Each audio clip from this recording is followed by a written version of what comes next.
नमस्कार दोस्तों, study with Lakshman मेरे यूट्यूब चैनल में आप सभी का स्वागत है। और आज हम बात करने वाले हैं अपराध के बारे में कि अपराध क्या होता है, अपराध के कितने प्रकार होते हैं। ठीक है, सबसे ज़्यादा ज़रूरी है कि आज के परिवेश में, आज के वर्तमान परिदृश्य में, क्योंकि हम लोकतंत्र में जी रहे हैं और लोकतंत्र में सबसे महत्वपूर्ण बात ये होता है कि हर व्यक्ति को, देश के प्रत्येक नागरिक को जानकारी किसी भी चीज़ का, जो सरकार शासन से संबंधित जो भी जानकारी है, प्रशासन से संबंधित जो भी जानकारी है, लोगों को पता होना चाहिए, क्योंकि ये हेल्दी डेमोक्रेसी की निशानी है, स्वस्थ लोकतंत्र की निशानी है। तो हम धीरे धीरे ऐसी जानकारी को आपसे साझा करेंगे जो बहुत ही आवश्यक है, जो आपके दैनिक जीवन में आपके लिए बहुत ही उपयोगी है। और सबसे उसके साथ में सबसे ज़्यादा ज़रूरी यह है कि हम कानून से संबंधित जितनी भी जानकारी है, जैसे जब भी पुलिस, कोर्ट, कचहरी इनका नाम आता है तो लोगों के अंदर भय आ जाता है, लेकिन आप लोगों को इससे डरने की ज़रूरत बिल्कुल नहीं है। अगर आप सही हैं तो इसके लिए कानून है, और अगर आप कुछ गलत काम करते तो भी उसके लिए कानून जो है दंड की व्यवस्था करता है। इसलिए आप अगर सही हैं तो आपको डरने की बिल्कुल ज़रूरत नहीं है। और धीरे धीरे हम सारी जानकारी जो है आपसे मेरे यूट्यूब चैनल के माध्यम से हम साझा करेंगे। चलिए, तो आज हम बात करने वाले हैं, क्योंकि इसके प्रीवियस वीडियो में हमने बात की थी कि आईपीसी और सीआरपीसी में क्या अंतर है। अब आज हम बात करेंगे अपराध क्या होता है, अपराध के कितने प्रकार होते हैं। उसके बाद हम आईपीसी की जो मुख्य धाराएं हैं, जो बहुत ज़्यादा ज़रूरी है धाराएं, सेक्शन, तो उनके धीरे धीरे उसके बारे में चर्चा करेंगे। तो आज हम बात करने वाले हैं कि अपराध क्या है। चलिए, सबसे पहले शुरू में एक विधि वेता थे, रसेल। रसेल एक विधि वेता थे।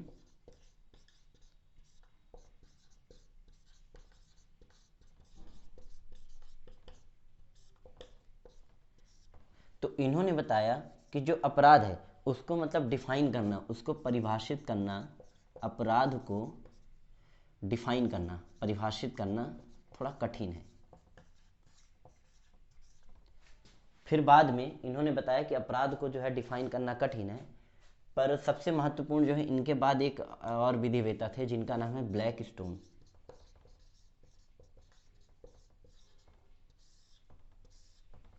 ब्लैक स्टोन नामक विधिवेता थे। उन्होंने बताया कि ऐसा कृत्य, मतलब ऐसा कार्य जो कि सार्वजनिक विधि का उल्लंघन करता है। विधि मतलब कानून। तो ब्लैक स्टोन ने क्या बताया कि ऐसा कृत्य, किसी भी व्यक्ति द्वारा किया गया ऐसा कृत्य, यहाँ पे नागरिक नहीं होगा, कोई भी व्यक्ति हो सकता है, बाहर का भी व्यक्ति हो सकता है, ऐसा कृत्य जो सार्वजनिक विधि का क्या करता है, ऐसा कृत्य जो सार्वजनिक विधि का उल्लंघन करता है,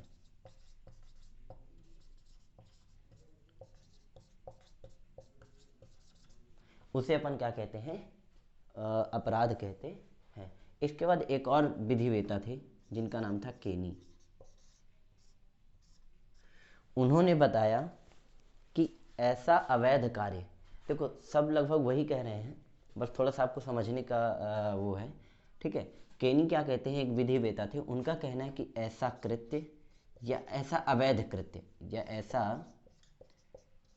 अवैध कृत्य, अवैध कार्य जिसके लिए दंड की व्यवस्था है, जिसके लिए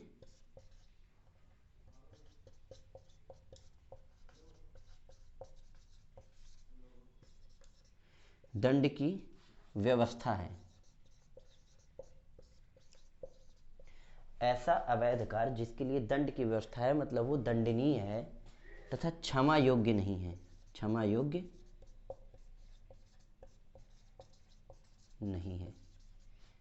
अगर फिर भी अगर वो क्षमा योग्य है तो केवल राज्य क्षमा कर सकता है। कौन क्षमा कर सकता है? राज्य क्षमा कर सकता है, अगर वो क्षमा योग्य है तो। ठीक है, जो केनी विधि वेता थे उन्होंने क्या कहा, ऐसा अवैध कृत्य जिसके लिए दंड की व्यवस्था है और क्षमा योग्य, जो कृत्य है वो क्षमा योग्य नहीं है, जिसके लिए दंड की व्यवस्था है वो क्षमा योग्य नहीं होना चाहिए। अगर मान लीजिए कि वो क्षमा योग्य है तो उसे केवल और केवल राज्य क्षमा कर सकता है। ठीक है, केनी का कहना है। अब कुछ हम देख लेते हैं कि आईपीसी और सीआरपीसी क्या व्यवस्था करता है। ठीक है,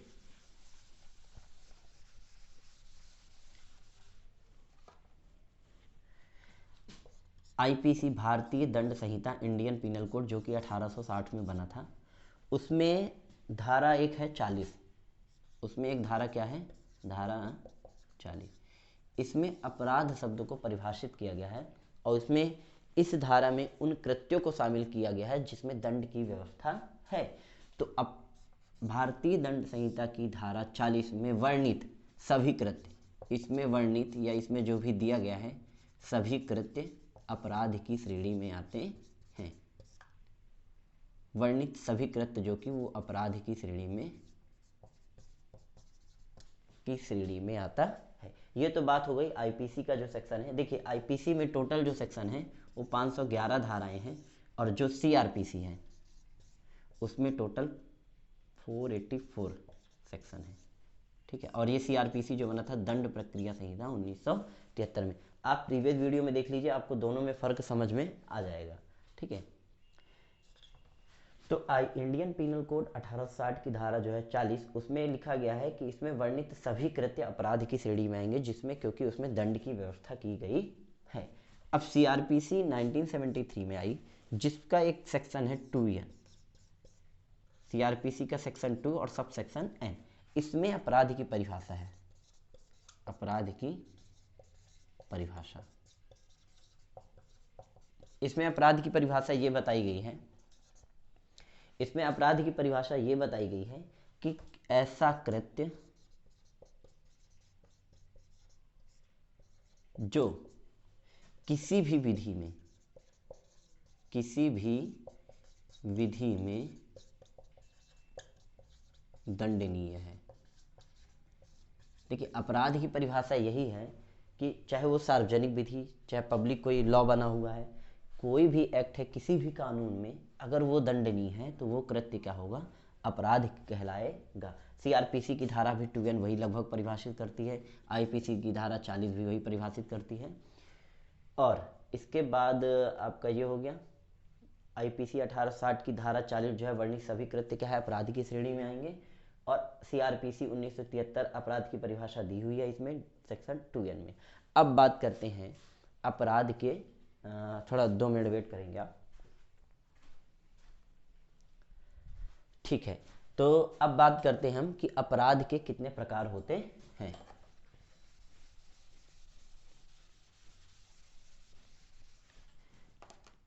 तो अपराध के जो प्रकार हैं वो प्रकृति के आधार पे, on the basis of nature,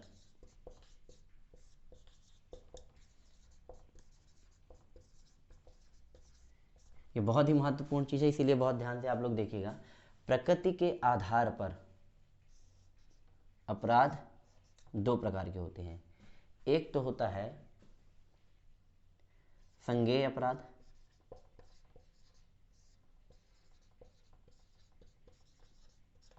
और एक होता है असंज्ञेय अपराध।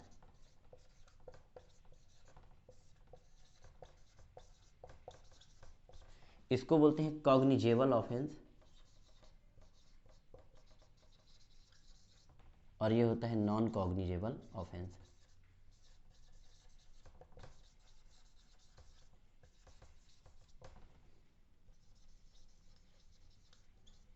ठीक है, संज्ञेय अपराध और असंज्ञेय अपराध। तो अपराध क्या है, अपराध हमने डिस्कस कर लिया। अपराध की प्रकृति के आधार पर अपराध 2 प्रकार के होते हैं, पहला है संज्ञेय अपराध और दूसरा है असंज्ञेय अपराध। संज्ञेय अपराध जो सीआरपीसी की धारा है, सीआरपीसी की जो धारा है 2C, section 2 sub section C है ना, सीआरपीसी की धारा 2C में संज्ञेय अपराध को परिभाषित किया गया है और उसकी परिभाषा यह है कि ऐसा कृत्य, ऐसा कार्य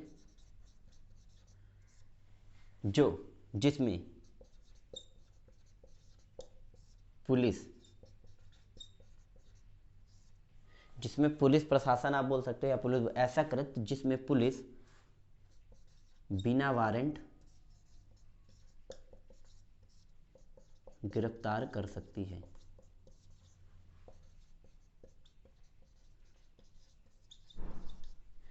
ऐसा कृत्य जिसमें पुलिस बिना वारंट क्या कर सकती है, गिरफ्तार कर सकती है। वो सेक्शन सीआरपीसी का सेक्शन 2C में संज्ञेय अपराध को डिफाइन किया गया है कि ऐसा कृत्य जिसमें पुलिस बिना वारंट गिरफ्तार कर सकती है। अब ऐसा कौन सा कृत्य होगा तो वो कृत्य सीआरपीसी के फर्स्ट शेड्यूल प्रथम अनुसूची में वर्णित है। तो इसको अपन ऐसे परिभाषित करें कि सीआरपीसी के प्रथम अनुसूची में वर्णित जितने भी प्रकार के कृत्य हैं जो गंभीर प्रकृति के होते हैं, उसमें पुलिस बिना वारंट के आपको गिरफ्तार कर सकेगी। सबसे महत्वपूर्ण आप देखिए कि क्या पुलिस हमको ऐसे ही गिरफ्तार कर लेगी बिना किसी आदेश के? तो बिल्कुल, पुलिस जो है संज्ञेय अपराध की स्थिति में कॉग्निजेबल ऑफेंस के उसमें सिचुएशंस में बिना वारंट जो है प्रथम अनुसूची में जो भी वर्णित है उसके आधार पे पुलिस को ये अथॉरिटी है, पुलिस को अधिकार है कि वो बिना वारंट आपको गिरफ्तार कर सकेगी। अभी हम उदाहरण से समझेंगे, ठीक है। अब बात करते हैं असंज्ञेय अपराध क्या है, non cognizable offence. Non cognizable offence CrPC का सेक्शन जो है, सीआरपीसी का जो सेक्शन है सेक्शन 2L में इसका डेफिनेशन दिया है कि असंज्ञेय अपराध क्या है। सीआरपीसी के सेक्शन 2L में साफ साफ ये लिखा है कि ऐसा कृत्य जिसमें पुलिस बिना वारंट के गिरफ्तार नहीं कर सकती है, बिना वारंट गिरफ्तार नहीं कर सकती है। तो असंज्ञेय अपराध क्या होता है? Non cognizable offence is an offence कि जो सीआरपीसी के सेक्शन 2L में दिया है कि बिना वारंट के पुलिस जो है गिरफ्तार आपको नहीं कर सकेगी, इसमें वारंट के लिए सबसे पहले मजिस्ट्रेट का ऑर्डर होना जरूरी है। इसमें बिना मजिस्ट्रेट के ऑर्डर के पुलिस जो है इन्वेस्टिगेशन कर सकती है। अभी हम इसके वो देखते हैं कि दोनों में डिफरेंस क्या है, ठीक है। चलिए, अभी थोड़ा थोड़ा डेफिनेशन आपको समझ में आ गया कि सीआरपीसी सेक्शन 2C में दिया है कि ऐसा कृत्य जिसमें पुलिस जो है बिना वारंट के गिरफ्तार कर सकती है, और जो सीआरपीसी के प्रथम अनुसूची में वर्णित होगा कि ये कृत्य, अब कोई भी कृत्य हो गया तो उसमें पुलिस अपने मन से नहीं कर सकती है कि ये कृत्य बिना वारंट के, क्योंकि फर्स्ट शेड्यूल में पूरा दिया गया है कि ये कृत्य जो है उसमें पुलिस जो है बिना वारंट के आपको गिरफ्तार कर सकती है। पुलिस को यह प्राधिकार है, police has authority to arrest any person जो भी under section 2C CrPC 2C first schedule के अंतर्गत उसको जो है गिरफ्तार कर सकती है बिना वारंट के, ठीक है। चलिए, अब दोनों को मेजर डिफरेंस देख लेते हैं, इनमें क्या क्या है।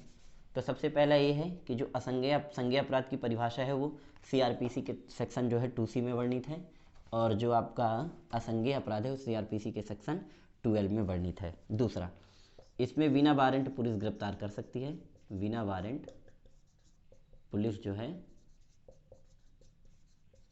गिरफ्तार कर सकती है।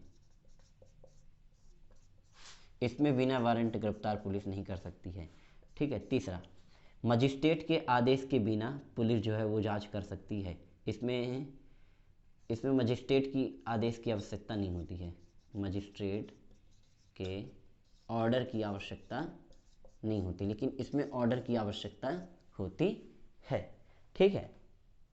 ये हो गया। और जो संज्ञेय अपराध होते हैं वो गंभीर प्रकृति के होते हैं।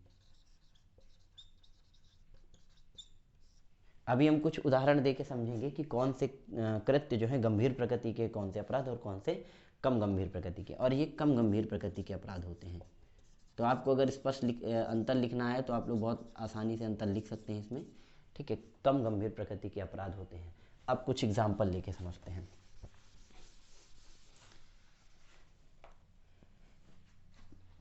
जैसे एक आईपीसी का सेक्शन है, आईपीसी का एक सेक्शन है सेक्शन 298। ऐसे बहुत सेक्शन है लेकिन आपको समझने के लिए ये सेक्शन बहुत बेस्ट है। 298 में कहा गया है कि किसी भी व्यक्ति के धार्मिक भावना को अगर आप शब्दों के माध्यम से, ध्वनि के माध्यम से, कैसे भी करके उसके धार्मिक भावना को, किसी भी व्यक्ति के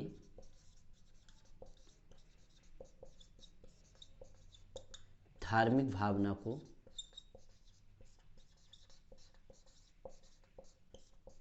ठेस अगर पहुंचाते हो आप,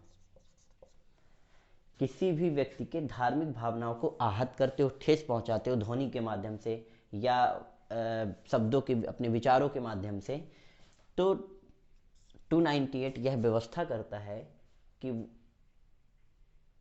सॉरी मिस्टेक हो गया, ठीक है। 298 जो है ये आएगा, इसमें असंज्ञेय में आएगा।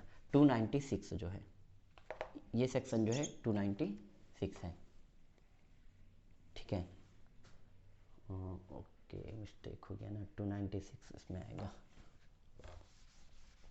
अच्छा, ध्यान से समझिए, संज्ञेय अपराध क्या है, 290, हाँ, एक सेक्शन है आईपीसी का, तो मिस्टेक हो गया थोड़ा, आईपीसी का सेक्शन है 296। 296 यह व्यवस्था करता है कि यदि कोई व्यक्ति किसी भी धार्मिक सभा में, किसी भी धार्मिक सभा या धार्मिक पूजा कहीं हो रहा है, ग्रुप में सामूहिक रूप से, जैसे मान लीजिए कि ये मंदिर है और मंदिर में बहुत सारे लोग क्या है, पूजा कर रहे हैं, ठीक है, या मस्जिद में कोई बहुत सारे लोग अपना वर्शिप उपासना कर रहे हैं, तो धार्मिक सभा या धार्मिक पूजा कहीं पे लगा हुआ है सामूहिक रूप से, और कोई व्यक्ति, तीसरा व्यक्ति आके यहाँ पे हंगामा, यहाँ का माहौल ख़राब कर रहा है, ठीक है, धार्मिक सभा को भंग करने का प्रयास कर रहा है, धार्मिक पूजा को ध्वस्त करने का प्रयास कर रहा है, तो वो व्यक्ति जो है संज्ञेय अपराध कर रहा है। अब पुलिस उसको बिना वारंट के जो है गिरफ्तार कर सकती है, ठीक है। तो इसमें क्या है, बहुत गंभीर प्रकृति का है। अब इसी का एक दूसरा एग्जाम्पल देखते हैं, एक आईपीसी का सेक्शन है, आईपीसी का जो सेक्शन है 298, इसमें ये कहता है कि यदि किसी व्यक्ति के धार्मिक भावना को, यदि किसी व्यक्ति के धार्मिक भावना को शब्दों या विचारों के माध्यम से या किसी भी माध्यम से उसके धार्मिक भावना को ठेस पहुंचाया जा रहा है, तो वो असंज्ञेय अपराध की कंडीशन में आएगा, कम गंभीर प्रकृति का अपराध है। और इस अपराध में पुलिस आपको ऐसे डायरेक्ट गिरफ्तार नहीं कर सकती है, क्योंकि उसको अधिकार नहीं, असंज्ञेय अपराध की स्थिति में पुलिस को यह पावर प्राधिकार नहीं होता है कि वो बिना वारंट के आपको गिरफ्तार कर ले। तो 298 से क्या डिफाइन हो रहा है कि ये नॉन कॉग्निजेबल ऑफेंस है, और जो 296 है, क्योंकि धार्मिक सभा, धार्मिक उन्माद की स्थिति में फैलाने में यदि कोई व्यक्ति आता है तो पुलिस जो है बिना वारंट के उसको गिरफ्तार कर लेगी। अब एक और सेक्शन समझते हैं, एक है आईपीसी का सेक्शन 302, जिसको अपन कहते हैं मर्डर। मर्डर आपने किया, मतलब एक चीज़ और समझिए आप, ऐसा अपराध मान लो कोई व्यक्ति करके या भाग गया क्योंकि अब मिलने वाला नहीं है, तो ऐसी कंडीशन में पुलिस जो है बिना वारंट के उसको क्या करती है, गिरफ्तार। तो उसमें समझ में आ जाता है कि आपका जैसे कोई क्राइम हुआ, और क्राइम होने के बाद अब जो अपराधी है वो भाग जाएगा या फिर नुकसान किसी को ज़्यादा पहुंचा देगा, या जो जैसा कंडीशन हो, तो उस सिचुएशन को हम उसमें गंभीर प्रकृति में ले लेते हैं, और गंभीर प्रकृति में पुलिस जो है बिना वारंट के गिरफ्तार कर सकती है। जैसे 302 मर्डर करके भाग गए, अब वारंट, मजिस्ट्रेट जब तक वारंट इशू करेगा तब तक अपराधी जो है फरार हो जाएगा, तो इसीलिए बिना वारंट के पुलिस को यह प्राधिकार, अथॉरिटी रहती है। असंज्ञेय अपराध, किसी व्यक्ति के धार्मिक भावना को अगर ठेस पहुंचा रहे हो तो असंज्ञेय अपराध की कंडीशन में आता है। जैसे अभी और कुछ समझें, अब कुछ आईपीसी सेक्शन को साइड में रखें और थोड़ा समझें कि जो असंज्ञेय अपराध होता है, जैसे किसी को झापड़ मार देना, किसी को छोटा मोटा चोट आना, है ना, बहुत कम मतलब गंभीर प्रकृति के जो अपराध होते हैं वो असंज्ञेय अपराध की स्थिति में आते हैं, ठीक है। अगर आपको देखना है कि संज्ञेय कौन सा, संज्ञेय कौन सा है, तो आप देखिए फर्स्ट शेड्यूल की सूची उठाइए, और उसमें आपको, या इस सेक्शन को आप अच्छे से पढ़ेंगे, 2C तो कॉग्निजेबल ऑफेंस, और 2L उसमें एक एक चीज़ की डिटेल्स दी हुई है, ठीक है। अब एक सेक्शन आता है आपका यहाँ पे 312 आईपीसी का एक सेक्शन है 312, आईपीसी का एक सेक्शन 312 है, मतलब गर्भपात करना। यदि किसी भी व्यक्ति द्वारा अगर गर्भपात कराया जाता है किसी का, तो वह जो केस है वो नॉन कॉग्निजेबल ऑफेंस के केस में आएगा। 312 में क्या दिया है, कॉजेज मिसकैरेज, गर्भपात करना, यदि किसी व्यक्ति द्वारा अगर गर्भपात करवाया जाता है किसी महिला का, तो उसमें ये जो है, ये अपराध जो है वो असंज्ञेय अपराध की स्थिति में आएगा, पुलिस जो है बिना वारंट के गिरफ्तार नहीं कर सकती है। तो ये है संज्ञेय अपराध और असंज्ञेय अपराध। और ऐसी जानकारी के लिए मेरे यूट्यूब चैनल पे आप लोग बने रहिए। इसके बाद हम आईपीसी जमानती और अजमानती अपराध के बारे में बात करेंगे, बेलेबल और नॉन बेलेबल ऑफेंस के बारे में, और मिलते हैं अगले वीडियो में। धन्यवाद। मेरे चैनल को सब्सक्राइब कीजिए।